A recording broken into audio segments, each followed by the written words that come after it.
Əmək və Əhalinin Sosial Müdafiəsi Nazirliyinin tabeliyində Sosial Xidmətlər Agentliyinin Səsiniz Olaq onlayn surdo tərcümə xidmətindən fəaliyyətə başladığı dövrdən ötən bir il ərzində 1000-ədək şəxs faydalanıb. Ötən ilin iyul ayında Azərbaycanda ilk dəfə olaraq fəaliyyətə başlayan bu xidmət, eşitmə və nitq məhdudiyyətli şəxslərin müraciətlərinin üçüncü tərəfə ötürülməsi işini yerinə yetirir. Xidmət vasitəsilə işarət dilini bilən operator, eşitmə və nitq məhdudiyyətli şəxs ilə müraciət edilən qurum arasında virtual körpü rolunu oynayaraq real vaxt rejimində onlayn surdo tərcümə xidmətini həyata keçirir. Qeyd edək ki, bu inklüziv xidmət Ümumdünya Səhiyyə Təşkilatı tərəfindən Avropa regionu üzrə ən yaxşı təcrübələrdən biri kimi qiymətləndirilib. Səsiniz Olaq xidməti Ümumdünya Səhiyyə Təşkilatının Avropa regionunda əlilliyi olan şəxslər üçün əlçatanlığın, müyəssərliyin, inklüziv mühitin və sosial inteqrasiyanın təmin edilməsi sahəsində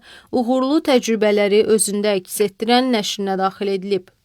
Xidmətdən yararlanmaq istəyən vətəndaşlar MyGov tətbiqi vasitəsilə xidmətə keçid edə və ya 055 213 1997 əlaqə nömrəsinə WhatsApp və ya Telegram platformaları vasitəsilə müraciət edə bilərlər. Xidmət bazar günü istisna olmaqla həftənin 6 günü, bazar ertəsindən şənbə gününədək saat 9:00-dan 16:00 aralığında fəaliyyət göstərir.